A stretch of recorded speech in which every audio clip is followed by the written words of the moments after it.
Hey guys, in today's video we're going to talk about 4 simple drills for the perfect backswing.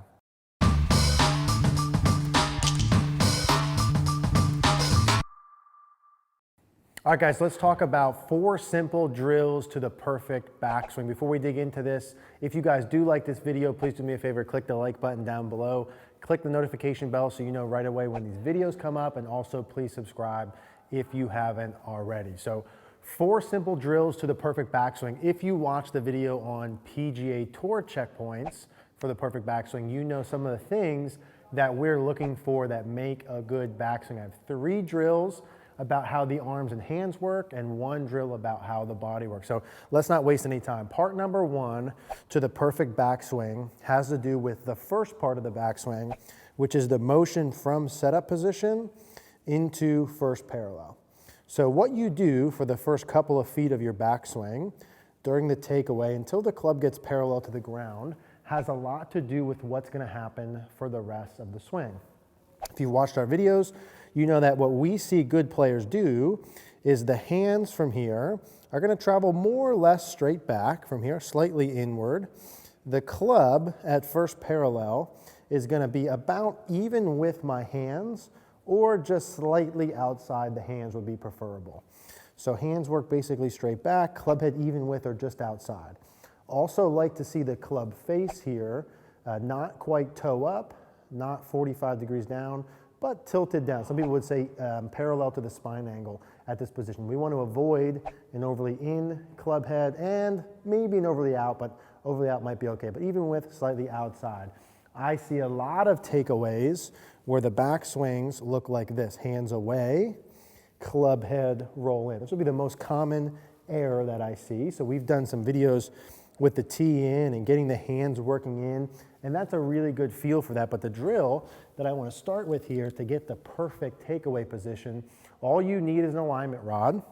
And what we're going to do is we're going to set this up the side of the club. So when I take my setup, I put this on the side. It'll feel a little weird the first time you're doing it, and the stick will actually be touching my left hip at my address position. Now, if I take my normal setup position again and I make a backswing, I want the stick to stay attached to and ride down my leg.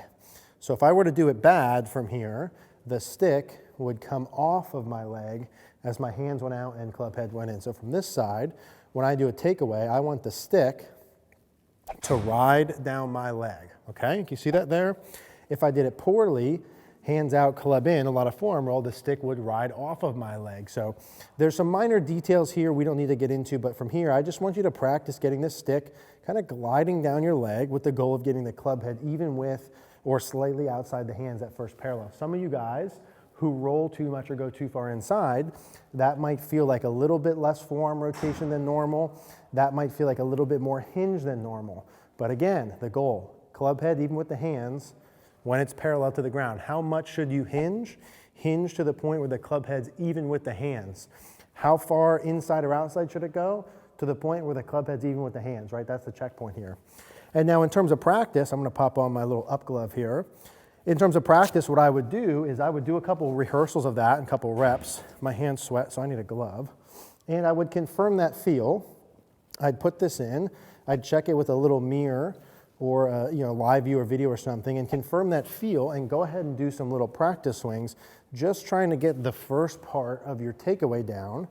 And I'd go ahead and just feel that and try one with that in there and let it ride down your leg and hit a couple shots. You can also take the alignment rod out, put a ball in, and feel the same thing. What did that feel like when that was in there? I'm trying to just retain feels here. Okay, maybe for me that felt like a little bit more hinge than normal. And I'll go ahead and hop up and just do a little half swing and try and recreate the same motion. That's where I would begin that part. So getting a good takeaway is critical. Doesn't guarantee a good backswing, but it's the first part. Now, I want to talk in a second about the second part of the backswing and the drill for that. So after the takeaway, the second part of the backswing that's critical for a perfect backswing is where the club, I'm just going to put this down for a second, where the club gets to at left arm parallel, which is our second checkpoint here. So let's say we're in a good position here. From this next spot, when the arm is parallel to the ground, there's a couple main key checkpoints. The 2 things I'm looking for is I want the hands to be about in line with the right pec or right bicep territory in terms of how deep they are would be what I'm looking for there.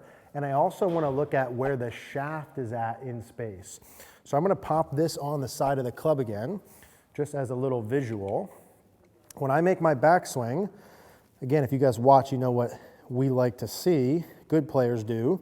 After they get neutral with the takeaway here, they get up to left arm parallel.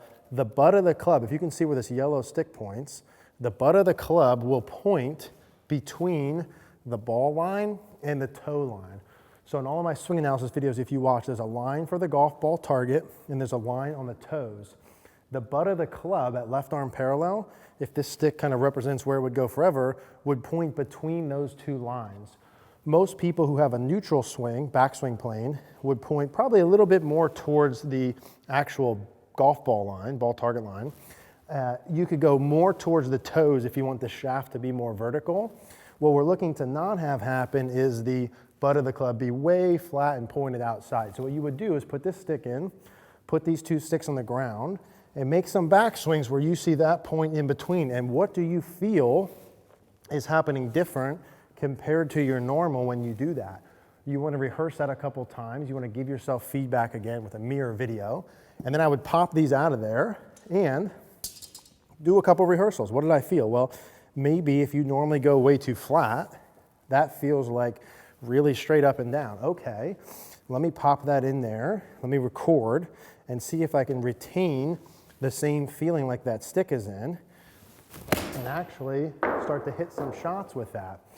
Obviously, you're looking for that to feel good when you're hitting the ball, but you're really looking to make the motion, which means you need feedback along with it. So that's the second part of the backswing, looking to get those two key checkpoints, where the shaft is at and where your hands are relative to your body.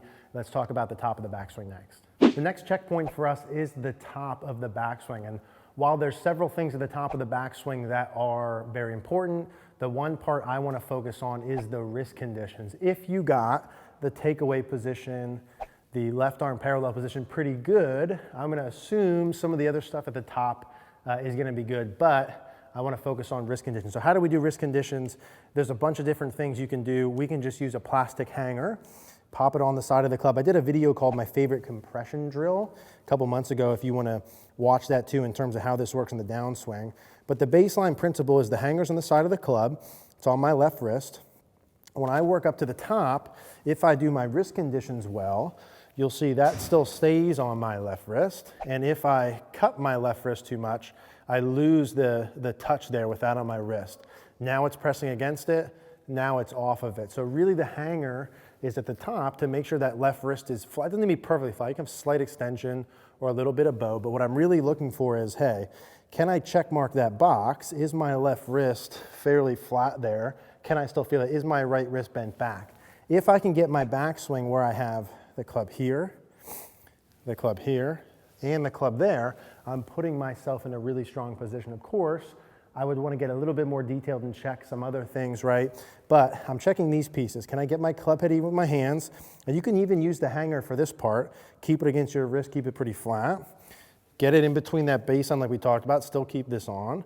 And then get it up to the top and still keep that on. And you can actually hit some shots with the hanger on to get that left wrist feeling a little bit more flat or bowed, or the right wrist back. Same thing, kind of just a rehearsal, a couple of them, check a mirror video, see what it feels like, and then we go ahead and try and replicate the same thing with the ball in and see how it feels and see what you actually did. This would be the third part that I would do with that. I want to talk about one more drill for the perfect backswing in terms of how your body works. So the last part and the last drill has to do with how your body works. When I'm watching how the body works during the backswing, of course there's a lot of micro, but I'm really looking at two main pieces. One is how much do you turn, and two is how much do you tilt, okay? Again, lots of other things, but two main pieces, how much do you turn and how much do you tilt? So I'm gonna kind of combine that drill 2 for 1. One piece would be making sure you turn enough. All I'm looking for in a simple sense is when you get up to the top, you have a big full turn, which is 90 degrees with your shoulders. So pop a club across your shoulders, go ahead and work back this way. You can even put an alignment rod just inside of your right foot, like so, about a club head inside of your right foot. Pop this across your shoulders and try and make this turn behind that stick, right? So a full 90 would be part number one. But really, this drill is based around how much left side bend you have, which means when I make a backswing, I don't just turn perfectly flat. I need to turn with my shoulders on an angle. Overwhelmingly, most of the people that I see and I work with have too flat of a shoulder turn. Very rarely do I see someone who comes in who has too steep of a shoulder turn if they turn enough, So I'm telling you the biggest problem I see is flat shoulder turns, which means if you're too flat, you need to feel the opposite, which would be steeper. So I put two little sticks here. One is to represent the ball target line, and one is about a foot outside of the ball. Take your normal stance, put the club across your shoulders, get the butt of the club to point to the ground between a foot outside and the ball. It depends on how long this end is, okay, when you do it. If it's a little bit longer, then it'll point more outside. So if you set it up like this across your shoulders and put this club head right on your shoulder and have more sticking out, then when you go back, it'll be more towards a foot outside. You're gonna feel a little bit steeper during your backswing than normal. What do you do with that? You do the drill, you take it out, you try and gain a feel, replicate that in your practice swings. Okay, maybe for you that feels like left shoulder more down, more of a left side crunch, more side bend. You put a mirror video in, you hit, trying to replicate it, see how it felt, watch the video or mirror, see how close you were and adjust accordingly. So I'd go ahead and hit one or two, trying to feel, okay, wow, that really felt like I had more left side bend than normal, and then I go ahead and try that. And I hit with it. And again, these are 4 different drills here that would make the perfect backswing. If I could build a golf swing, I would start the golfer and train the takeaway until they got it. Once they got the takeaway, I'd go to left arm parallel and stay there until they got it. Once they got that, I'd do the hanger on at the top until they got it, and then I'd do shoulder tilt. I would do those in those orders. You shouldn't do all 4 at once. Maybe you do 2 of them well, 2 of them you don't. Now you know where to look for.